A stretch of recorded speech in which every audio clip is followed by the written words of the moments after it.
make sure to give my dad a 5-star review.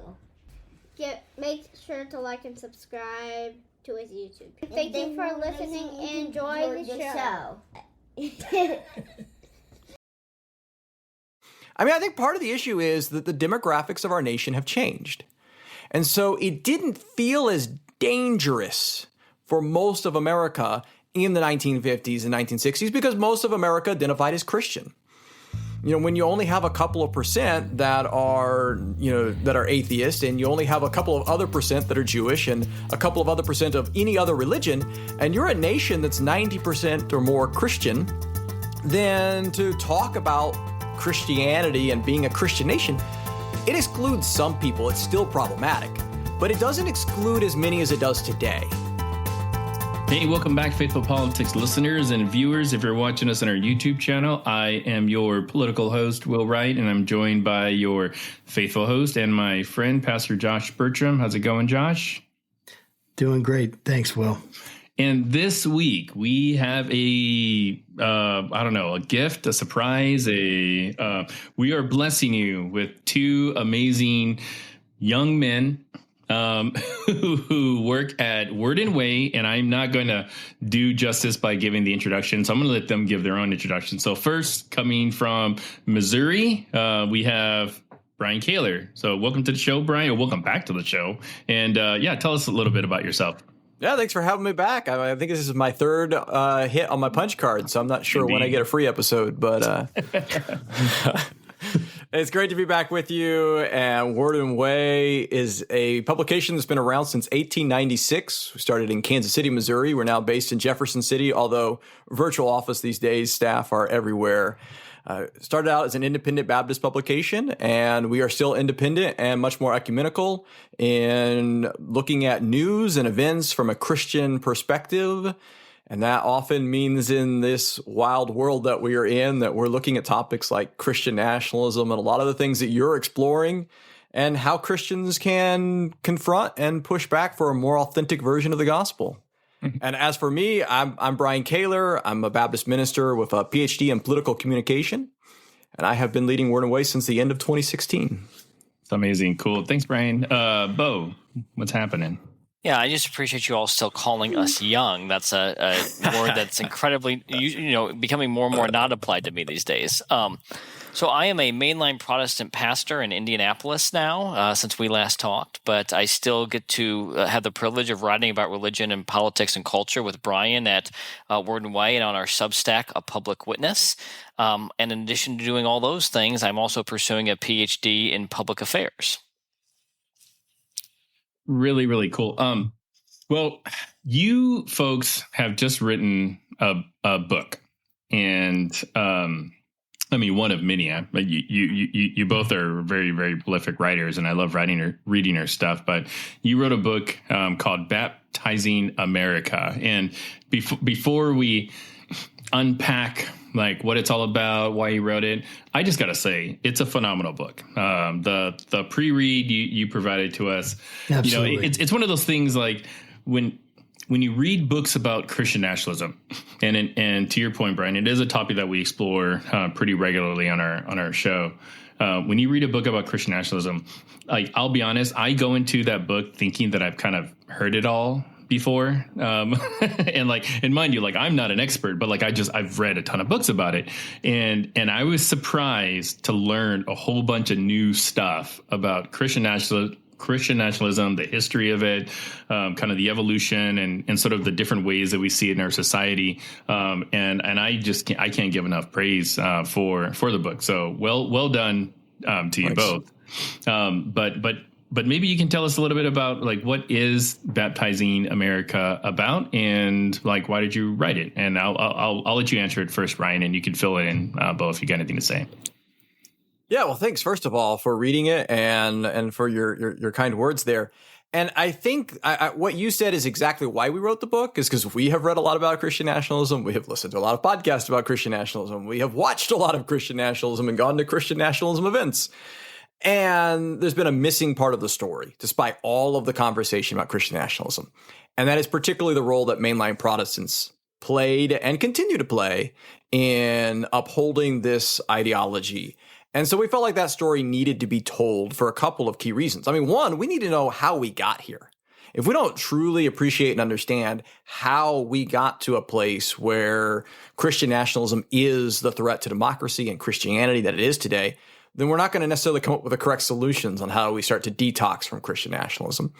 And then a second reason of that is it's easy if you're in one of the traditions, a mainline Protestant tradition, to point at those conservative evangelicals over there and be like, well, they have a problem with Christian nationalism. They need to get their house in order.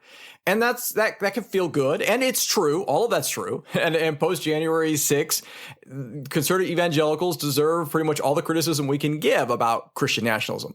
However, in addition to looking at maybe it's not necessarily a speck, maybe it is a plank in the other's eye, we also need to look at the plank in our own eyes as well. And so this is a call to the other half, if you will, of the Protestant Christian family to say, well, where have we promoted Christian nationalism? Where have we wrongly fused our American and Christian identities and pretended that they were equivalent, that they were in unison? And how can we begin to remove that ideology from our own churches and our own denominations?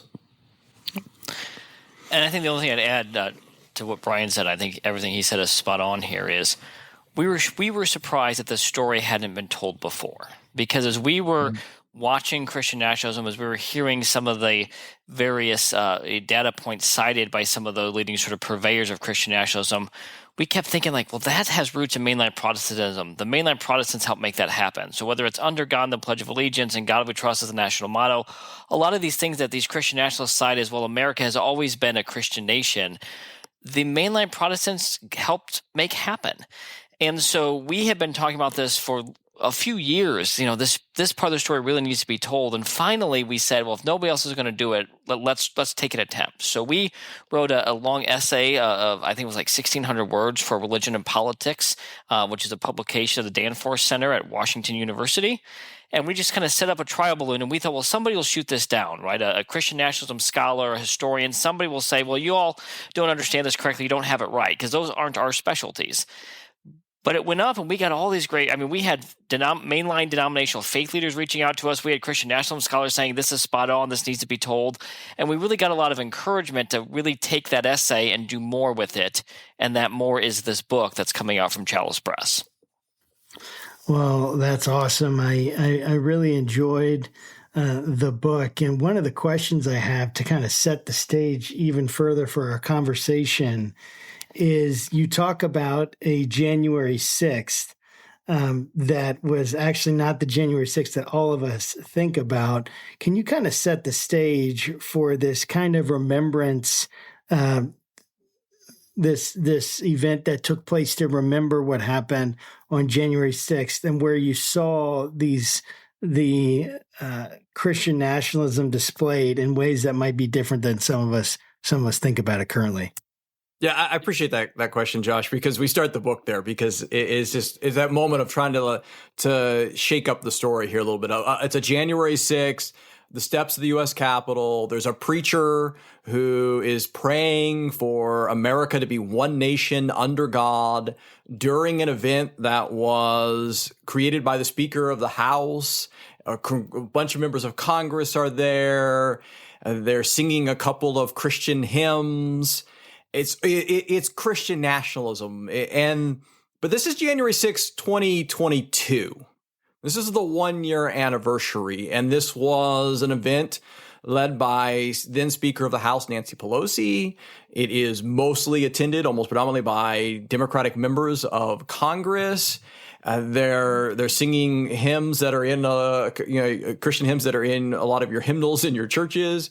And the preacher who prays that this would be one nation under God is Michael Curry, the presiding bishop of the Episcopal Church, which when we think of the Episcopal Church, we generally think of like the bastion of liberal Protestantism today. And Bishop Curry has been an excellent voice against Christian nationalism in a lot of ways. But in this particular moment, we see the enactment of Christian nationalism. Sure, it's a kinder, friendlier, less violent version than we saw on that exact same spot, on those exact same stairs, 365 days earlier, but it's still Christian nationalism. Yeah, I was wondering if, and Beau, maybe you can answer this. So, all three of you are pastors, are very fluent in theology, Christianese, all that other kind of stuff. I'm not. I came to the faith in 2008. I'm still learning, and some of the things I'm learning are like Third Day is not like a new Christian band, like these are things I'm still learning and just developing my own faith. I'm listening to some like Christian worship music, and I'm telling my wife's a pastor's kid. It's like, oh man, these guys are pretty good. Have you heard of these guys? Third Day, I think. And she's looking at me like, yeah, I've heard of them. But like there's a term that comes up quite a bit in the book, mainline Protestant, and for a person like me, that word doesn't probably have the same weight or carry the same weight as it may for you all. So can you break down what does it mean to be a mainline Protestant? Absolutely. Well, I appreciate that. And sometime you and I will have to jam out to Sonic Flood. But yes, is that a new band, like a techno band or something? So within American Christianity broadly, you kind of have three dominant lanes. You've got American Catholicism, American Evangelicalism, and American mainline Protestantism. Now, there's others that don't fit neatly in any of those categories, but broadly, those are the three big groups. And basically, up until the mid to late 20th century, the mainline Protestants were more dominant than the evangelicals were, and then we've kind of had a reverse of fortunes here. So mainline Protestants can be looked at a few different ways. One is to just go by denominations, right, to measure them by belonging. If you belong to what are called the Seven Sisters of the Mainline, which are the denominations of the American Baptists, the Episcopalians, the United Methodist, the UCC, the Presbyterian USA, the Disciples of Christ, and the ELCA Lutherans. If you're one of member of those seven denominations, you're a mainline Protestant by sort of category. And I think there's some value in that, but within those denominations, there's also a lot of diversity of theological thought and political thought. So it's not like you can paint a broad brush and say everybody in those seven denominations is the same. But there's actually a scholar named David Hollinger who's written a recent book where he talks about mainline Protestants as being those who are more ecumenically minded, or he calls them ecumenical Christians. So basically, if you're really wanting to sort of work across Christian boundaries and sort of work for the unity of the church, if you're really open to this idea that we can partner over there if we don't really believe the same thing as each other, you tend to have more of a mainline Protestant ethos, whereas a lot of evangelical and fundamentalist corners, certainly not all of them, have been much more, we're going to keep to ourselves, we're going to do things our ways, we're more suspicious of sort of inter-Christian collaboration than perhaps the mainline Protestants are. So you can belong to a particular denomination. You can be more open-minded about ecumenism. Those are a few ways of thinking about mainline Protestants. One of the other sort of historical divides has been kind of the willingness to incorporate modern and modernist thinking into religious life. And obviously that goes all the way back to some of the teachings around evolution and some of the early fights there. So it's not an easy category to define. We tend to take the first two in the book. We either talk about these different denominations, and then we also talk about how they tend to have this sort of ethos of being more ecumenical in their approach. Got it. So Brian, is mainline Protestant, how do you say that word? Protestantism? Did I say that right? Yeah, you got it. Nailed it. All right. So is the mainline part just something that is sort of mutually agreed upon by scholars that this is mainline, or is there sort of an equation A plus B equals mainline? Yeah. So, I mean, if you look at some of the scholarships happening today, and I think we cite both of these definitions, PRI and Pew, when they're doing research to see, what type of people, think about what type of things, they actually have created their own denominational lists. And so they do the belonging definition, and they include the Seven Sisters. They also include others. So they have defined every denomination in Orthodox, Catholic, mainline, or evangelical. And it's really interesting. You can see that the mainline evangelical split runs through faith traditions, right? So the largest Presbyterian denomination, Presbyterian Church USA, is mainline, but the next largest is evangelical. And same with Lutherans. And then this is where the terms can be fuzzy. So the mainline Lutheran group is the Evangelical Lutheran Church. in America, but then the evangelical one is the Missouri Synod, right? And so the terms, words evolve. And so that shows us how this can sometimes be complicated. And then, with Baptists, it's flipped there. The larger group, the Southern Baptists, are evangelical. And then you have a smaller group, American Baptists, have been the historical mainline, although other groups today are also like Cooperative Baptist Fellowship are considered mainline. And then you've got, Midnight Church USA. There's a lot of different denominations. And as Beau noted, we were a mainline Protestant nation for most of our history until the late 60s, early 70s, when we start to see this shift happening. And it's really only as the mainline is losing its influence that the term mainline actually comes into play. But now it's a dominant term, ironically, when they're not really the mainline any longer.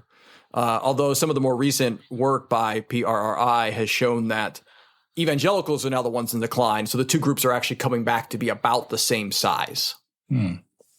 That makes sense. So I love the book and tracing some of the history, moving to how we got here today, and essentially how the mainline denominations, being a majority of the people identifying in the United States at certain times, what have the shifts been, and how did they set the groundwork for what we're seeing today? What are kind of the major events or shifts that we saw historically that have set the groundwork for someone like Donald Trump or like the Seven Mountain Mandate, NAR ideas, New Apostolic Reformation?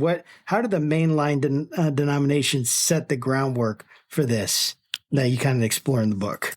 Well, let me sort of speak to the first half of that, Josh, then I'll let Brian speak to the second half of that. So I'll give him the easy part and I'll take the hard part.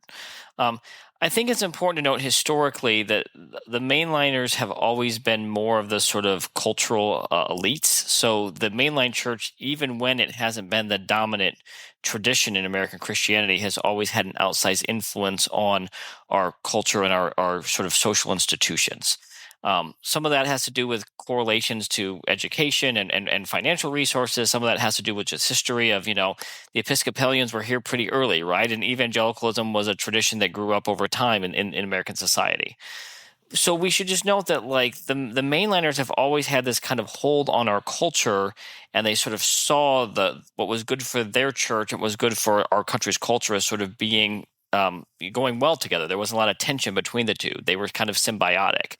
And it was only when you saw this rise of American evangelicalism and all of a sudden the mainliners' place as a sort of cultural elites were being challenged that they became more aware of this tension. So I think a lot of what we cite in the book is some sense inadvertent, or at least the mainliners were unaware of what they were doing because they just didn't see this tension and this friction that exists between church and state in the way that obviously as we're growing in our awareness of Christian nationalism, we clearly now see this is not healthy. I don't want to excuse it. I just want to say they were just kind of oblivious to it in some ways. And I think a lot of the incidents we talk about demonstrates that. So for instance, the Constituting Convention of the National Council of Churches, right, the dominant mainline parachurch organization, not only mainliners, but they're certainly in leadership of that. When it was called together in 1950 to form, their theme was "This Nation Under God." Right? And if you were to have sort of a group of Trumpian Christians today gather for a convention and "This Nation Under God" was their theme, we would all be screaming about it, and rightfully so. Right. But if we're going to scream about it today in 2024, we should be able to look back to 1950 and say, oh, that wasn't as acceptable as maybe perhaps they thought it was at the time. Yeah, and that's one of the things we highlight in the book is that our definition of Christian nationalism can't just be Christians engaged in politics that you disagree with. And so it is that idea of treating the same types of responses and the same types of engagement equally in the use of the term. As far as the question about, how does this help set the stage for Donald Trump? I mean, one of the things I would note is that Donald Trump was discipled himself in the mainline tradition. So I know today we think about Trump as the president for evangelicals, but he was confirmed in a Presbyterian church. He grew up in another mainline church in the Reformed tradition that was led by Vincent Norman Peale, a Presbyterian minister. And so he is a product of not only mainline Protestant America, but even specifically of mainline Protestant congregations. And so this is just one example, I think, of how for generations, mainline Protestants were discipling Americans that we could merge Americanism and Christianity. We could see them as one and the same, and that there wasn't any conflict or contradiction there, and that to be a good American was to be a Christian. And so decades and decades of discipling people and teaching this. And then as they started to lose some influence, evangelicals popped up and said, yeah, we like all of that. Let's do it. And now some mainline Protestants are like, well, no, maybe this isn't so good anymore. But I mean, I think part of the issue is that the demographics of our nation have changed. And so it didn't feel as dangerous for most of America in the 1950s and 1960s because most of America identified as Christian.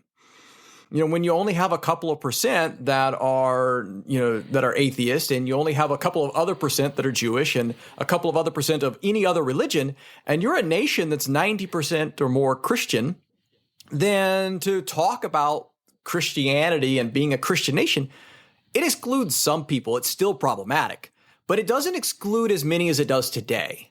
And so one of the things that we know is that one of the reasons why Christian nationalism is more dangerous today is because it doesn't work as well in our more pluralistic society. It is more of a threat to democracy than it was 50 or 60 years ago when most people were Christian. That makes sense. And, I noted in the email that I sent you all that I thought that your book was up there with like One Nation Under God by Kevin Cruz, because if folks haven't read that book or listened to it, how I'm doing it, like I would highly encourage you to do it, because it really sort of gives like the full kind of like evolution. And as you were talking about like One Nation Under God and God We Trust, like there's a whole like chapter about like stamps, and like money and how all that stuff kind of came to be. And it's almost like your book is like, I don't know, like a concordance to One Nation Under God, or some sort of like cliff notes, that kind of helps sort of like unpack some of the elements of it. But I want to go back to your comment about Trump and his pastor growing up, because this I found very, very interesting about his connection to prayer in public schools. So I don't know who would be best to answer it. I'll point to you, Beau, because you're closer to my left eyeball. So if you can kind of unpack that, what's the significance there? And I'm actually going to pass this to Brian. One of the fun things about co-authoring a book is we each take different chapters. And the way we write is we each took primary responsibility for one chapter, then workshopped with the other. But Brian was the one who provided this in the book, and I want to give him the credit and the chance to speak to it here. Oh, that's very nice. Very sweet. Go ahead. He's saying he's being nice and giving me credit, but he just doesn't remember it. That's why he's punting. I feel you. So, one of the key markers of identifying and defining Christian nationalism today is support for government official prayers in public schools. We're not talking about the times of silence, because, as long as there's math tests, there will always be prayer in school. But we're talking about the like teacher or, authoritative figure led prayer that can be, coercive in public schools. And so Whitehead and Perry, they actually have this as one of their 6 variables when they're like trying to find where people line up on a continuum of Christian nationalism. One of the questions is, do you think prayer should be brought back into public schools? And so if it's Christian nationalism today to say that prayer should be in public schools, it was definitely Christian nationalism to put it there in the first place. And so I went back and looked at the prayer that in New York that led to the Supreme Court decision that's often called, when we kick God out of schools, right? But there was and that decision was in 1962, but the prayer was actually written and put into public schools in New York in 1951. The state board of regents there for education had brought together some clergy trying to write a prayer that would be ecumenical, so that way it wouldn't be taking sides with this denomination over that denomination. And then when they released the prayer, which is a pretty, innocuous prayer as long as you're a Christian, then they had a bunch of pastors in the state immediately came out and praised it. And Norman Vincent Peale, who would be Trump's pastor, officiated the first of his weddings, has a big influence. Donald Trump has been married more than one time? Wait, this is breaking news. And I think the first two were in the church, but I think Peale had died before the second wedding. But he only officiated the first one. And so, but he's one of the ones who quickly praises in public this new prayer to put in public schools. He said, every patriotic and thoughtful citizen of all faiths should enthusiastically endorse the proposal. This country cannot endure if we cannot at least mention God in schools. I mean, that is a textbook example of Christian nationalism today. If you come out, if Franklin Graham, which we use as an example in that section, comes out and says something very similar to that today, it's Christian nationalism. And so here we have a significant figure. He was a Methodist minister. He's leading a historic Reformed Church in America congregation. The very next year, he would have his best-selling book, The Power of Positive Thinking. He later served as a vice president for the National Council of Churches, right? He's a significant figure in mainline Protestant world, and he's endorsing this, as did numerous other mainline Protestants. And in fact, in the public record and the news accounts in New York at the time, I couldn't find, Protestant pastors arguing, or Christian pastors arguing against the use of the prayer. There would occasionally be a rabbi who would suggest that it was unnecessary, which cuts against Peale's own argument that people of all faiths could say this prayer. But it was the mainline Protestants who helped put this prayer in public schools in the first place. That is absolutely fascinating. And, I love the way that your book is structured. I think it's structured really well.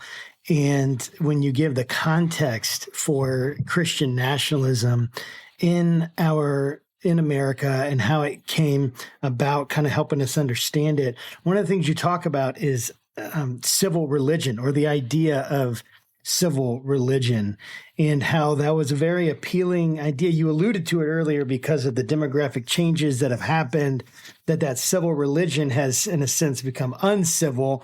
And I love the play on words there. But could you help us understand, what is civil religion and what role has it played in America, and especially setting the groundwork for where we are today?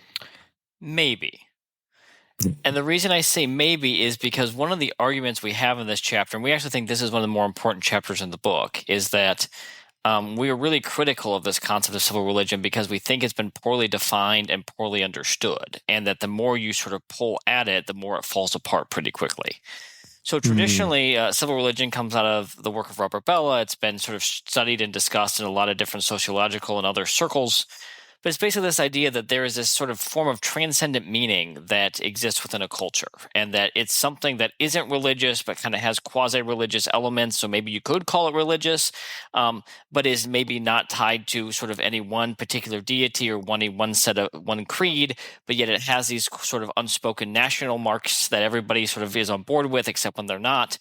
And as you can see, this falls apart pretty quickly, but it's been seen as kind of innocuous, right? So think of like a Memorial Day observance, right? That's clearly a time of civil religion where we're assigning transcendent meaning to what's happening in that moment. It's not just a remembrance of those who have passed away, but we're assigning a certain kind of value to those sacrifices that transcends the functions of the military, so to speak. And what we're really trying to say is that this has become the gateway into Christian nationalism, right? That rather than say civil religion is okay, but Christian nationalism is bad, that line is not nearly as clear, and so much of what we have passed off as civil religion quickly bleeds into Christian nationalism. My favorite example of this, or least favorite example of this, is Boy Scout Sunday, right? So in my churches I've been part of in the past, maybe some of your churches, there's a Sunday in February where the Boy Scouts, right, for God and country, right, sort of the dominant sort of, very civil religion type thing that I would argue is very Christian nationalistic. They come to the sanctuary, they bring in the flag, they say the Pledge of Allegiance, as part of the worship service. Now, it's meant to celebrate Scouts and their dedication to their country, their dedication to service, and the dedication to their faith. But what's really going on there? Why are we saying the Pledge of Allegiance to a particular country in a sanctuary that's supposed to be an embassy of the kingdom of heaven? When you start to pull at it, it's not innocuous at all. And yet, so many mainline churches promote Boy Scout Sunday. Indeed, the Scouts have come under attack by some evangelical circles, right? Because they're being more inclusive on LGBTQ stuff. And so there's been a real synergy between mainline Protestantism and Scouting that is really indicative of this kind of civil religion that we actually think is much more Christian nationalistic than we want to admit, and is actually quite harmful to both the church and to the country. No, that's really interesting. One of the things I think I struggle with when it comes to Christian nationalism is like, are we just, I don't know, a bunch of like woke, spiritual people that are, tuning our eyes towards this thing that has sort of been there, but nobody's really kind of raised the flag to kind of say anything about it, until, after January 6th, because we were like, oh, we see Christian flags, we see like, the pine tree, we see all this other stuff. And we're like, wow, maybe there is really a big issue. Like, because a lot of this, like, I sometimes feel it's like the way we view racism, right? Like today in 2024, like in the sort of world of, movies that are being remade, I don't think they'll make Blazing Saddles. I don't think they would remake Tropic Thunder, and I definitely don't think Jimmy Kimmel will go on dressed like Karl Malone, because we've just changed, right? Our culture has changed. So like, can you maybe make an argument for why like our attention to Christian nationalism is so important, given sort of the context of what your book covers in the past? Yeah, I'm happy to take a first stab, and then Brian, if you think I'm missing something here. Well, I think you're right that there's been some of this that has always been there that we haven't attended to well. And I do think, as Brian noted earlier, as our culture has become much less homogenous, it's been more important to understand the sort of effects of this and the problems of this. However, our understanding in the present also illuminates our past and makes us realize that we've frankly tolerated a lot we probably shouldn't have tolerated in the past because it was problematic and we just didn't see it because we were ignorant. So I do think in the sense that we're seeing it now, it doesn't mean, all of a sudden it just appeared. It just means we weren't as aware of in the past as we should have been. Just like we knew racism has been part of American history from the beginning. Yet we're becoming more and more aware of that now than we used to be, right? And I think we're the better for it. At the same time, I do think that sociologists have studied this, right? I mean, Christian nationalism is not just some label we apply to people. And I do think that this is something that I think is a misunderstanding that's out there. There is social scientific data that sort of can measure Christian nationalism and can track how it changes over time. And I think as we're getting an understanding of what's going on with it, that's helping us understand where the problem is, what the problem amounts to, and how widespread and pervasive it can be. So I do think that it really is a concept that's rooted in social science. It's not just a label we're applying to people now. Yeah, I mean, the research is very clear, from mentioned Whitehead and Perry and Gorski and others, that when someone shows up high on the Christian nationalism continuum, that they really do espouse and believe in some of these key tenets of Christian nationalism, that they think about other issues similarly. So, it really is, it's a worldview that it changes the way you think about violence, the way you think about guns, the way you think about immigrants, the way you think about a whole host of other issues. And that's when as in social science research that you've identified something really important. When it's connected to all of like if we can decide whether or not you're on one end of the continuum or the other end of Christian nationalism, and then know that you're going to think differently about all of these different issues, it shows that something core is at play here. And I do think that, obviously there's been a lot more attention to Christian nationalism because of the January 6th insurrection.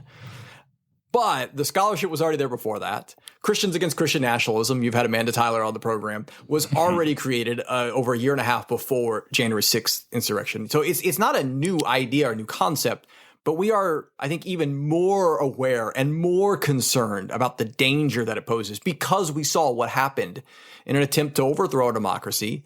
And then as we unpack some of this, we recognize the danger it poses in our churches, and that it is. I mean, we clearly call it in the book. It's heretical. It subverts the gospel. It's not what Christianity is about. And so we need to quit putting up with it. Just because we put up with it, this heresy for generations, doesn't mean we should just say, oh, well, it's just always been there. Like, well, let's do the hard work and separate the wheat and the chaff here. Yeah, it's so fascinating to me, this entire conversation. And one thing that I struggle with, kind of in the same vein as Will was talking about, and let me just give some context. So I was listening to a lecture on a course about why, study history. And essentially, one of the things that the professor was saying was two things. Well, there's several, but two things stood out in these lectures. One was that we don't learn from history. By and large, people don't learn from history.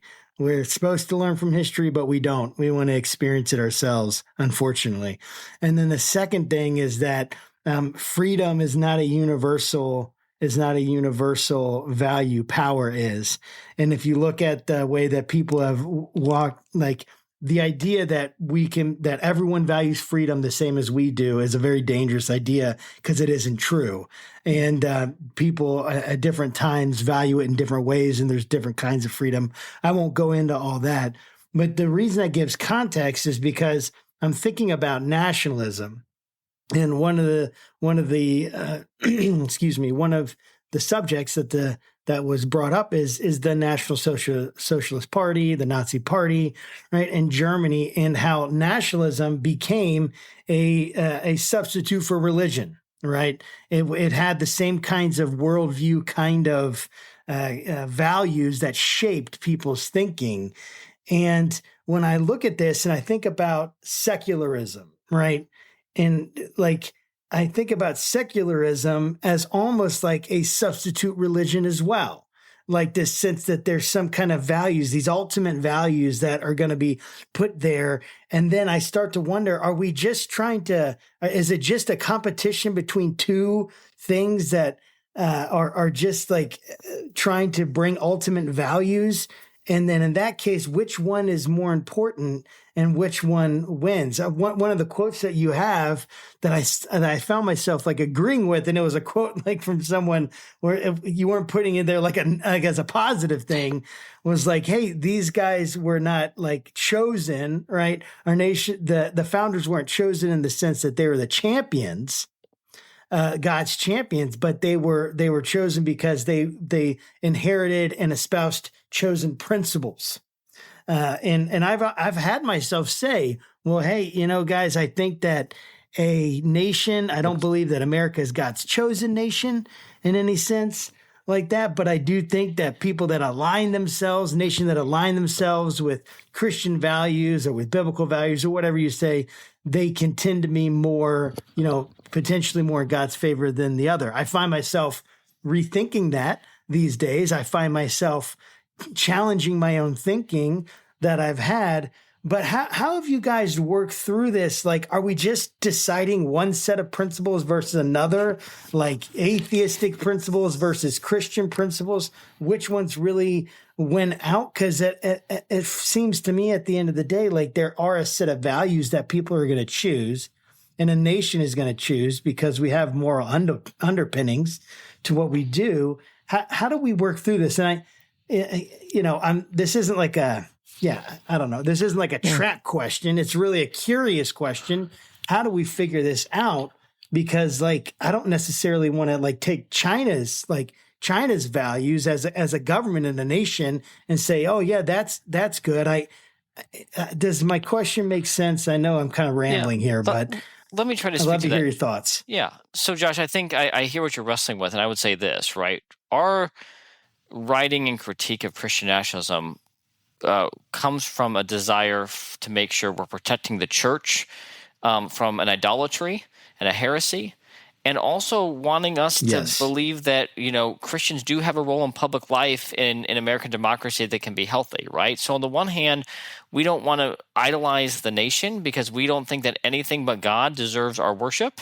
And when you do Agreed. make an idol out of the country, all of a sudden that's what you're worshiping, and you can't critique it, and you end up placing your loyalty, your ultimate loyalty, where it doesn't belong, right? So the church should stand over all the countries. Christ is the Lord of all the nations, and we need the church to be the church. And the problem with Christian nationalism is it corrupts the church and damages the gospel in that way. On the flip side, right, we think that if you can keep the nation in an appropriate place, that obviously, democracy is a good, right? And I would say that democracy is good for Christians because it allows the churches to operate as freely as they possibly can. And it also allows people to flourish as God intends, more so than any other government that I know. So I'm very pro-democracy. I'm very pro-American democracy. I want Christians to be robustly involved in public life, defending democratic principles, because I think that's good for humanity. And I also think that's good for the church. So I view these as symbiotic in the sense of the church and democracy working together for ends that both can affirm. At the same time, what we worry about with Christian nationalism is it undermines democracy and it undermines the church. Josh, the key that I think you made a comment there was about the quest for power. I mean that it doesn't matter if we have a secular system in China or the old Soviet model, or if you have a quote Christian nation, right? That quest for power always ends up hurting the people. I mean, the thing that's important to know about Christian nationalism is that it doesn't mean that we all, the four of us, right? It doesn't mean that we're necessarily in charge of the nation, because Christian nationalism even is really about a very narrow slice of Christianity who gets to be in charge. I mean, we see this in Russia is honestly the best contemporary example. It's a Christian nationalistic state. The Russian Orthodox Church and the Russian government are essentially in one. The point that Patriarch Kirill, the Russian Orthodox Church, has even said that to the Russian soldiers that if they go and die in Ukraine, that it is a salvific act, right? It will wash away their sins. I mean, it's Christian nationalism, but it's not good for other Christians either. Jehovah's Witnesses are the most persecuted group religiously in Russia, but number 2 are Baptist, and number 3 are Pentecostals, even more than Muslims. Hundreds of Baptists and Pentecostals are being arrested and fined, and some even imprisoned every single year since before the invasion 2 years ago in Ukraine and since. And so Christian nationalism is never actually even good for all Christians. It's only about a few of them. I mean, we saw this in the founding of our country. It's one of the reasons why we have a separation of church and state.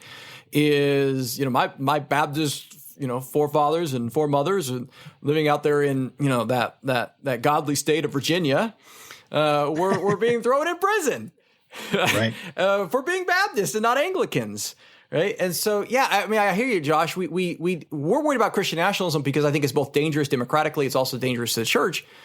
But there are other regimes that could also be dangerous, and so we need a system that is not only one where there is a separation of church and state, but where there is also then religious freedom, religious liberty as well. Yes. And that's the model that our country has been experimenting with for a little over 200 years, sometimes better than others. And so we're trying to keep us on that course. And I should just note that when we talk about it being a threat to democracy, right, back to what Brian was saying earlier, when the social scientists look at Christian nationalism scales and what they're correlated with, a stronger support for Christian nationalism is correlated with things like higher support for political violence, higher support for restrictions on voting, higher support or less tolerance of interracial marriages and other sort of, racist and other types of discriminations towards LGBTQ people, etc. So we are seeing how if you are a Christian nationalist, you are unlikely to be, or you're likely to be less supportive of other democratic principles such as equality, equal, civil rights, that kind of a thing. So that's when we talk about it being a threat to democracy, it's there in the social science data that there are these correlates. That's really interesting. And I have to push back on you a little bit, Brian, because Virginia is not a state; it's a commonwealth. I should know. I lived there for 6 years. I know better. And if you can't get that right, I don't know if anybody. I meant state in the generic state term. The United States is a state. Russia is a state. That's what I meant. Separation of church and state. Yeah, it's not separation of church and commonwealth, which would be a mouthful. This doesn't ring off the tongue as well. So. Building a wall between. All right, so I am kind of curious about, like, what can we do about our entanglement with, like, nationalistic ideologies if you're a Christian, and maybe kind of a part of that is like are people subscribing to Christian nationalistic ideology without even really knowing? I mean, like recently, I've Heidi something political reporter from MSNBC said on air, like, Christian nationalists something believe their rights come from God, and there was a whole thing about, this and that and how she gets it wrong. And, the liberals hate God and blah, blah, blah, blah, and like, there seem to be a lot of different types of permutations of Christian nationalism that some folks are just sort of blowing out of proportion, and then some folks are getting it right. And when we talked to Sam Perry a couple of weeks ago, like I said, hey, like, if there's anybody that would know what the definition of Christian nationalism is, it would be you, right? So I break this down for me. Like, if I say God bless you after somebody sneezes, like, am I a Christian nationalist? like I don't think I am, but I'd like to hear from you, So maybe kind of help us walk through, what people are doing and may not know, that are sort of like Christian nationalists adjacent, and like, how do we detangle, like, our faith from our nationalist identity? Yeah, so let me speak about this in the church.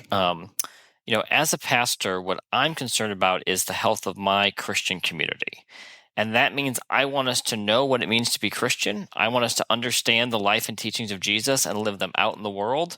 And I want to make sure that we are protective of the integrity of our witness, and we don't let it become compromised by things like nationalism and other things that corrupt it.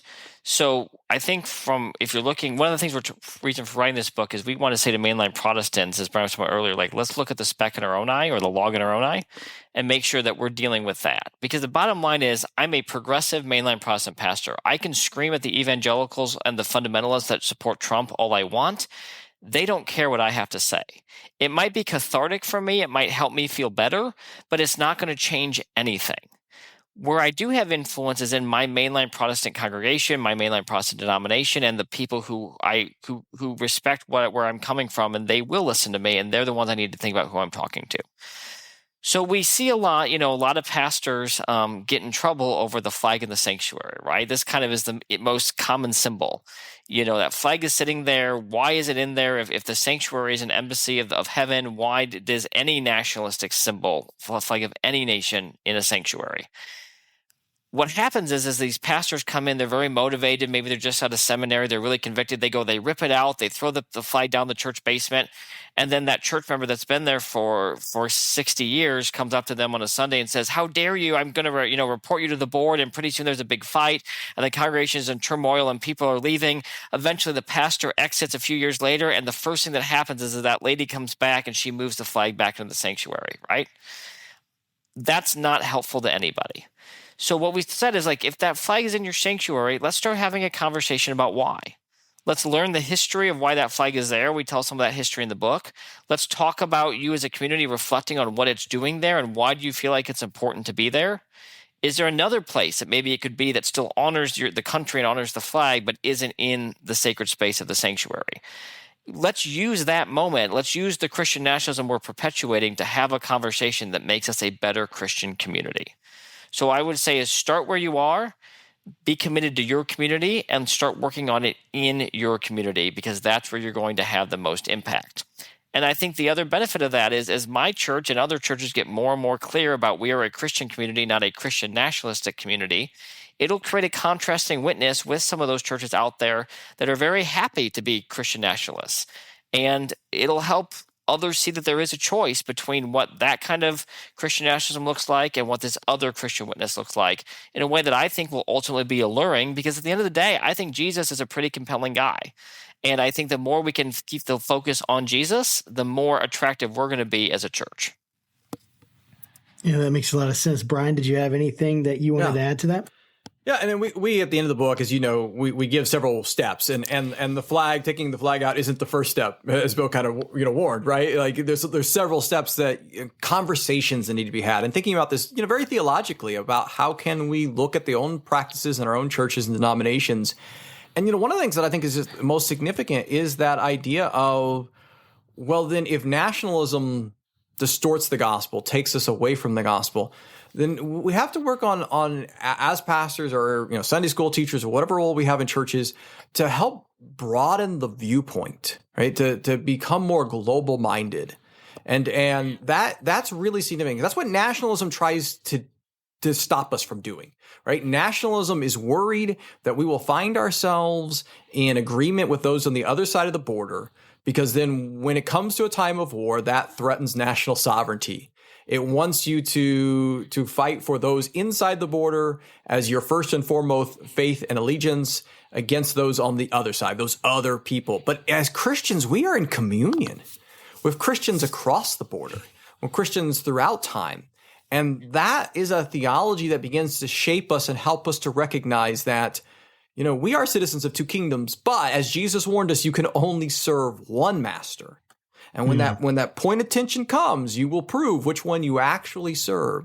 And so we have to do that deep theological work over years of helping detox some of the Americanism out of our churches so that we become Christians first, that we serve and we worship a global God who loves the whole world, and that we are in communion with Christians across the whole globe.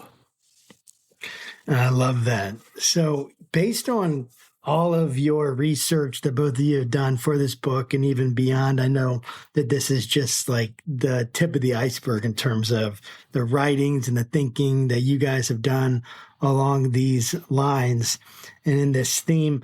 What trends are you seeing in America? And you can even expand to globally if you want to.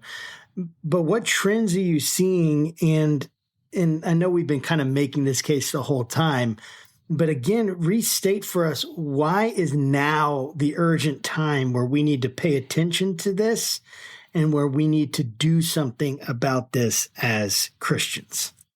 Well, it's 2024. I don't think anything's happening but this especially year, right? I mean, nothing's happening. No, I mean, election year. I mean, it's going to be bad. I mean, right? It's going to be Christian nationalism is going to be more on steroids this year than it was maybe last year. And so I think it's really important that we have these conversations, because if we're not talking about these issues in our churches, then the only ones who are those who are using Christianity in the public square for their own partisan benefit. And we have to as Christians, as Christian leaders, to stand up and to kind of draw some of those lines, because it's happening in ways. And I mean, I know that Josh and Will, you both know this. You follow this kind of stuff, but our faith is being used to not only support specific candidates, both sides, campaigning in churches and so forth, and invoking sacred texts, often out of context, to justify their public policy positions, but then also this blend of Christian nationalism to get us to have a certain vision of politics, right? We're a Christian nation, and ergo that means such and such and such and such. We have to keep those other people out. Or I guess now we're not even sure if they're people that are coming into our country, right? And so we are, that's the danger of Christian nationalism there, literally dehumanizing other people.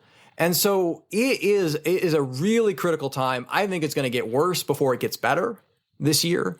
We are seeing a lot of, the quote prophets who are predicting that God has already decided who's going to win, just like they did last time. And whoops, it didn't quite work out that way.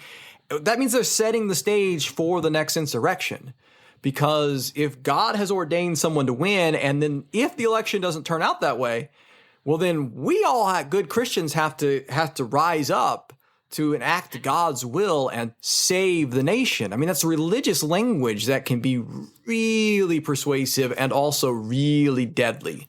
And so I'm really concerned at the moment that we find ourselves in. And I think that this year, so I know some pastors may not want to engage in some of the difficult and controversial issues, but we actually need those voices, not in partisan ways. We're talking about you can do this in deeply theological ways, but we need those kinds of voices of warning this year more than we have even in the recent years. And I agree with everything Brian said there, and I would just add that the idea of Christianity is being used to erode democracy in a way that is harming people whom God loves. And that has to bother us as Christians. And again, the fundamental problem, if you trace it back through that sentence, is that we have forgotten what it means to be Christian. And the people who are using this don't actually know what it means to be Christian. And the church has stopped speaking for itself in a ways that seeks to correct those misunderstandings. So the church needs to be the church here. That's where this starts, and that's part of why we wrote this book.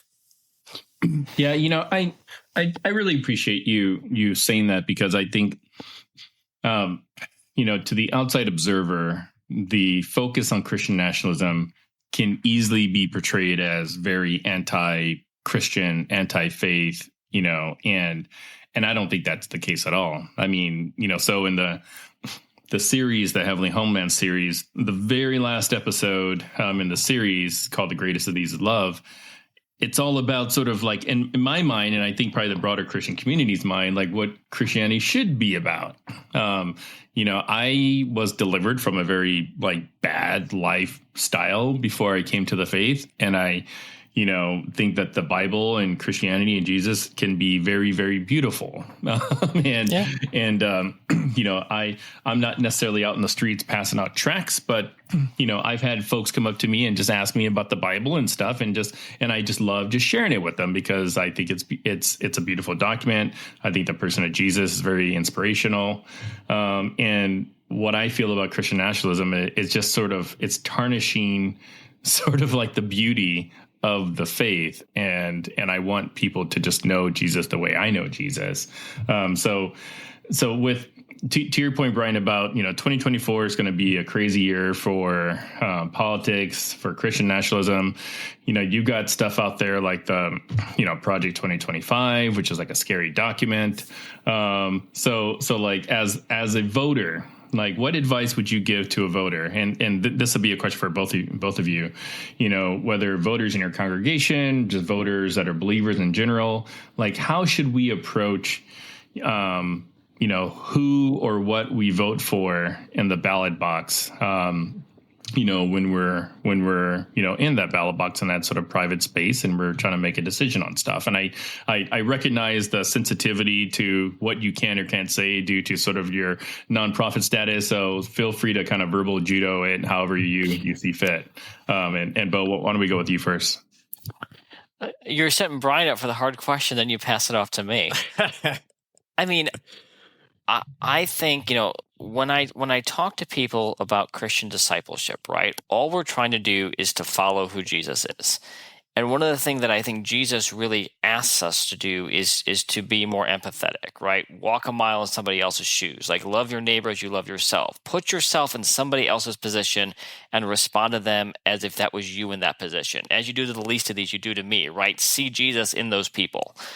So what I want to do is I want to create a society where everybody can flourish as God intends, and that requires me thinking not just about myself and what I want, but what is best for everybody else, and voting accordingly, right? Government, at the end of the day, all we're trying to do is organize our resources and share them in ways that allows for the widest possible flourishing, right? That's kind of what government is. And so when I go into the ballot box, that's what I'm thinking about. How can my vote have an impact in a way that will allow the most people to flourish as God intends? Yeah, I'm voting uncommitted. No, you have commitment issues? Yeah. I think that one of the biggest things we have to do is try to divorce the idea that we are arrogant enough to speak for God, that this is God's candidate and this is God's party in this race. I'm not saying that we shouldn't try to discern values and character and all of that, but it's a dangerous space to say it's God's will that this person wins. And so I think that's number one, and to be very concerned about people who are very confident that they know God's will on that particular space.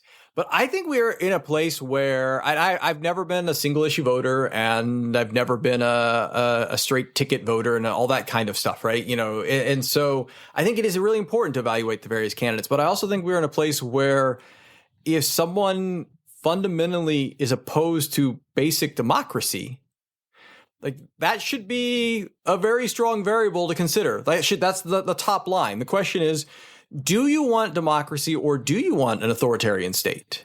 Right? And I hope people listening to this pod aren't one authoritarianism, but I think that's a really important point.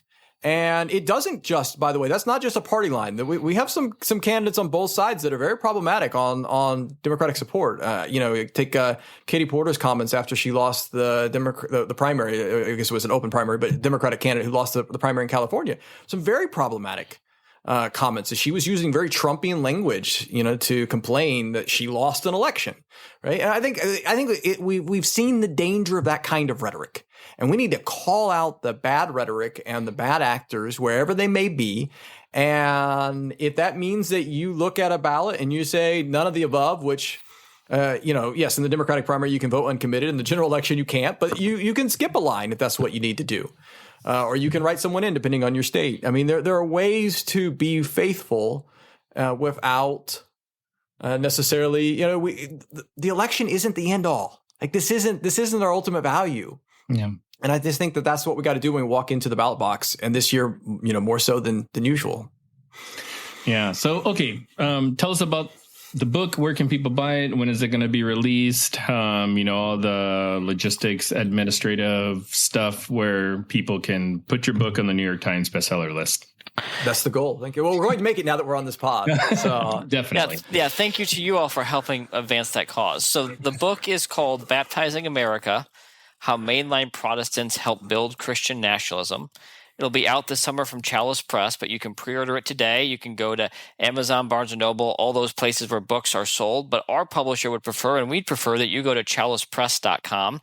And if you go there and use the promo code BA podcast, so Baptizing America podcast, you'll get, I think it's 33% off the cover price. So it should be the cheapest place you can buy it right now. And you're buying it straight from our publisher. So we'd love to have you all read it. We'd love to hear your feedback to it. And we do think it's an important piece of this conversation about Christian nationalism that hasn't been said yet. And if we really want to get at this problem, we got to fully understand the problem.